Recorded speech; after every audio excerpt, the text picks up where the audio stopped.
കർഷകൻ സമ്പാദിക്കാൻ പാടില്ലാത്തവനും മിച്ചം വെക്കാൻ പാടില്ലാത്തവനും രക്ഷപ്പെടാൻ പാടില്ലാത്തവനും സമ്പന്നനാകാൻ പാടില്ലാത്തവനുമാണ് എന്ന് ആരൊക്കെയോ വിധി എഴുതി വച്ചിട്ടുള്ള അടിച്ചമർത്തപ്പെട്ട ഒരു സമൂഹമായി കർഷകൻ മാറുന്നു എന്ന് മനസ്സിലാക്കാൻ സാധിക്കും.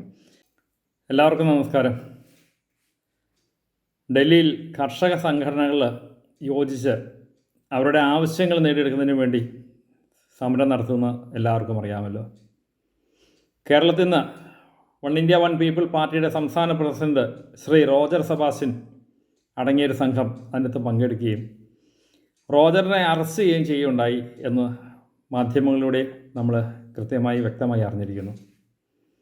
കർഷക സമരത്തെ അടിച്ചമർത്താൻ വേണ്ടി ഭരണകൂടം ചെയ്യുന്ന ഇത്തരം പ്രവൃത്തികളെ തീർച്ചയായിട്ടും എതിർക്കേണ്ടിയിരിക്കുന്നു. യഥാർത്ഥത്തിൽ ആരാണ് ഒരു കർഷകൻ എന്നാണ് നമ്മൾ ആദ്യം മനസ്സിലാക്കേണ്ടത്. ഒരു കർഷകൻ അവനവൻ്റെ രണ്ട് മക്കളെ നല്ല വിദ്യാഭ്യാസം കൊടുക്കുക എന്നുള്ളത് അവൻ്റെ അവകാശവും അത് അവൻ അർഹതപ്പെട്ടതും അവൻ്റെ മക്കൾക്ക് അർഹതപ്പെട്ടതുമാണ് എന്ന് പലർക്കും ധാരണയില്ല. അവൻ ഉന്നത വിദ്യാഭ്യാസം കൊടുക്കുന്നത് പലർക്കും ബുദ്ധിമുട്ടായിട്ടാണ് ഈ സമരങ്ങളുമായിട്ട് ബന്ധപ്പെട്ടുള്ള ചർച്ചകൾ കാണുന്നത്. കാരണം അവൻ രക്ഷപ്പെടാൻ പാടില്ലാത്തതും മിച്ചം വെക്കാൻ പാടില്ലാത്തതും ഉയർന്നു വരാൻ പാടില്ലാത്ത ഒരു സമൂഹമായി കർഷകനെ കാണുന്ന ഒരു അവസ്ഥ പല ചർച്ചകളിലും നമുക്ക് കേൾക്കാനും കാണാനും സാധിക്കുന്നുണ്ട്. സമ്പന്നരാണ്, ജീവിക്കാൻ മാർഗമുള്ളവരാണ്, കോടീശ്വരന്മാരാണ്, ലക്ഷങ്ങളുള്ളവരാണ്, ആസ്തിയുള്ളവരാണ്, അങ്ങനെയുള്ളവരൊന്നും കർഷകരല്ല എന്ന്, അല്ലെങ്കിൽ ആ ഒരു തരത്തിലേക്ക് കർഷകൻ ഉയർത്തപ്പെടാൻ പാടില്ല എന്ന് ആ ഒരു ചിന്താഗതി തീർത്തും എവിടെ നിന്നുണ്ടാകുന്നു, അല്ലെങ്കിൽ അത് മുഴുവൻ അനുഭവിക്കേണ്ടവരാണോ കർഷകരെ എന്ന് നമ്മൾ സ്വയം ചിന്തിക്കേണ്ടിയിരിക്കുന്നു. ദാരിദ്ര്യത്തിൽ കിടക്കുന്നവനും ദുരിതത്തിൽ കിടക്കുന്നവനും മാത്രമാണ് കർഷകൻ എന്ന ആ ചിന്താഗതിക്കെതിരെ നമ്മൾ ശബ്ദമുയർത്തേണ്ടിയിരിക്കുന്നു. യഥാർത്ഥത്തിൽ 2 മക്കളെ പഠിപ്പിച്ചു കഴിഞ്ഞാൽ ഇപ്പോഴത്തെ കർഷകർ പാപ്പരായി. ഒരു മകളെ കെട്ടിച്ചു വിട്ടാൽ അവൻ പാപ്പരായി. ഒരു വീട് വെച്ചാൽ ഒരു വാഹനം വാങ്ങിയാൽ അവൻ പാപ്പരായി. സത്യത്തിൽ കാർഷിക വൃത്തി കൊണ്ട് രക്ഷപ്പെടാൻ പറ്റാത്തൊരു സമൂഹമായി കർഷകർ മാറിയിട്ടുണ്ട് എങ്കിൽ ഒരു മുന്നണിയും ഒരു രാഷ്ട്രീയക്കാരും അവന് സംരക്ഷണം നൽകുന്നില്ല, അവന് വേണ്ടി ഒന്നും പ്രവർത്തിക്കുന്നില്ല, കൊടി അടിമകളായിട്ട് നമ്മളെ നിർത്തിയിട്ടുണ്ടെങ്കിൽ ആ അടിമത്തത്തിൽ നിന്ന് പുറത്തു വരാനുള്ള ഉത്തരവാദിത്തം സ്വയം കർഷകൻ ഏറ്റെടുക്കേണ്ട ഒരു കാലഘട്ടത്തിലാണ് നമ്മൾ ജീവിക്കുന്നതെന്ന് നമ്മൾ വ്യക്തമായി മനസ്സിലാക്കേണ്ടിയിരിക്കുന്നു. കൃഷിയിലൂടെ തൻ്റെ അധ്വാനത്തിലൂടെ മക്കളെ പഠിപ്പിക്കാനും വിവാഹം ചെയ്യുവാനും വാഹനം വാങ്ങിക്കുവാനും വീട് വയ്ക്കുന്നതിനും മിച്ചം വയ്ക്കുന്നതിനും സാധിക്കുന്ന വിധം കർഷകൻ ഉയർത്തെഴുന്നേൽക്കേണ്ട കാലഘട്ടം അതിക്രമിച്ചിരിക്കുന്നു. അല്ലെങ്കിൽ അത്തരത്തിൽ അവൻ ഉയർന്നേ മതിയാകൂ. തീർച്ചയായിട്ടും ഇതിനെല്ലാം ഉള്ള അവകാശവും ആരുടെ ഔദാര്യമല്ല, കർഷകൻ ഇവിടെ അവകാശപ്പെട്ടതിനാണ് എന്ന ചിന്താഗതി എല്ലാവർക്കും ഉണ്ടായേ പറ്റുള്ളൂ. അതിന് കർഷകർ സംഘടിക്കണം, കർഷകർ ഒന്നിച്ചേ മതിയാവൂ, കർഷകരുടെ കൂട്ടായ്മ ഉണ്ടാവണം. ആ കാര്യത്തിൽ നമ്മൾ മുന്നോട്ട് വരേണ്ടിയിരിക്കുന്നു.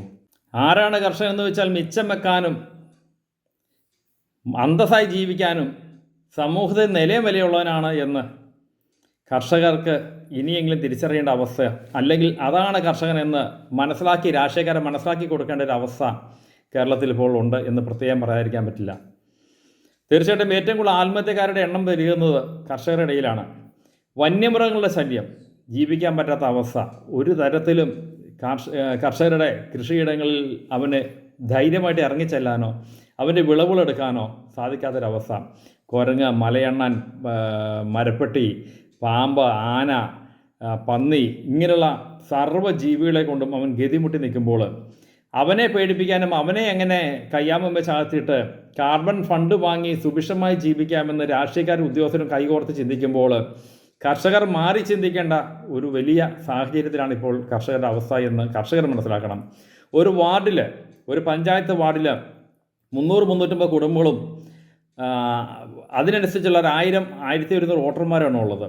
മിനിമം ഒരു 30-50 കുടുംബങ്ങൾ മാറി ചിന്തിക്കണം. മാറി ചിന്തിച്ചിട്ട് ആ വാർഡിൽ ആര് ജയിക്കണമെന്ന്, ആരെ സ്ഥാനാർത്ഥിയാക്കണമെന്ന് കർഷകർ തീരുമാനിക്കണം. അങ്ങനെയാണെങ്കിൽ അത് പഞ്ചായത്തിൽ നിന്ന് നേരെ നിയമസഭയിലേക്ക്, നിയമനിർമ്മാണ സഭയിൽ മനുഷ്യർക്ക് വേണ്ടി, കർഷകർക്ക് വേണ്ടി, ജീവിക്കുന്നതിന് വേണ്ടി, അധ്വാനിക്കുന്നതിന് വേണ്ടി, അന്നം നൽകുന്നതിന് വേണ്ടി പ്രവർത്തിക്കുന്ന നല്ല നിയമനിർമ്മാണ സഭയിലേക്ക് നല്ല നിയമസഭാ സാമാജികരെ തിരഞ്ഞെടുത്ത് വിടുന്ന MLA-മാരെ തിരഞ്ഞെടുത്ത് വിടുവാൻ നമ്മൾ വോട്ടർമാർ ഓരോരുത്തരും തയ്യാറായി മുന്നോട്ട് വന്നു കഴിഞ്ഞാൽ തീർച്ചയായിട്ടും ഈ കാര്യങ്ങൾക്കെല്ലാം ഒരു തീരുമാനം ഉണ്ടായേ മതിയാകൂ. മുന്നണി രാഷ്ട്രീയത്തിൽ നിന്ന്, ഈ കള്ളന്മാരും കൊള്ളക്കാരും ഭരിക്കുന്ന മുന്നണി രാഷ്ട്രീയത്തിൽ നിന്ന് പുറത്തു വന്ന് കർഷകർ സ്വതന്ത്രമാണ് എന്ന് ചിന്തിക്കുന്നതിനും അവർക്ക് സ്വതന്ത്ര സാധ്യതയോടെ ജീവിക്കാനുള്ള അവകാശമുണ്ടെന്ന് മനസ്സിലാക്കുന്നതിനും തൻ്റെ ഉൽപ്പന്നങ്ങൾക്ക് വിലയിടാനുള്ള അവകാശം കർഷകർക്ക് കിട്ടത്തക്ക രീതിയിൽ അവൻ്റെ ഉൽപ്പന്നങ്ങൾക്ക് വില കിട്ടുന്നൊരവസ്ഥ ഉണ്ടാകുന്നതിനും ഈ കാര്യങ്ങളൊക്കെ നടത്തിയേ മതിയാവൂ. നമ്മുടെ നാട്ടിൽ എന്ത് സാധനം ഉൽപ്പാദിപ്പിച്ചാലും ഉൽപ്പാദകനാണ് വിലയിടുന്നത്. മുട്ടുസൂചി ഉൽപ്പാദിപ്പിച്ചാൽ അവൻ വിലയിടും, കാറ് ഉണ്ടാക്കുന്നവൻ വിലയിടും, അതുപോലെ തന്നെ സൈക്കിൾ ഉണ്ടാക്കുന്നവൻ വിലയിടും. എന്ത് സാധനം ഉൽപ്പാദകൻ വിലയിട്ടാണ് വില നിശ്ചയിക്കുന്നത്. പക്ഷേ കർഷകരുടെ ഉൽപ്പന്നങ്ങൾ മാത്രം സ്വന്തമായി വിലയിടാൻ അവന് യാതൊരു അവകാശമില്ല.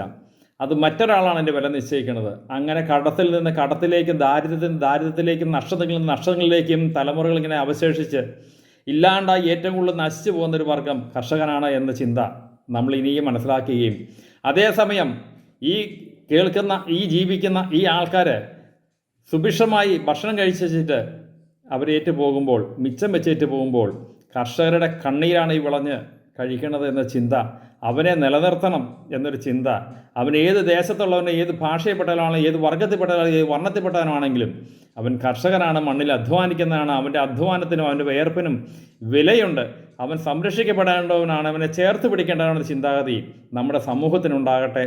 അങ്ങനെ കർഷകർക്കൊരു പുതിയ ഒരു ഉണർവുണ്ടാകട്ടെ, സ്വന്തം കാലിൽ നിൽക്കാനുള്ള ശേഷി ഉണ്ടാവട്ടെ. അതിനായി നമുക്ക് സംഘടിക്കാം, നമുക്ക് ശക്തരാവാം. One India one people party president Roger സെബാസ്റ്റ്യനും ടീമിനും എല്ലാവിധ അഭിനന്ദനങ്ങളും നേർന്നുകൊണ്ട് കർഷക സമരം അത് ജയിക്കാനുള്ള സമരമാണ്, നിലനിൽപ്പിൻ്റെ സമരമാണ്, ജീവൻ്റെ നിലനിൽപ്പിന് ഉള്ള സമരമാണ് എന്ന് മനസ്സിലാക്കിക്കൊണ്ട് നമുക്കൊന്നിച്ച് കൈകോർക്കാം. ജയ് one India one people party.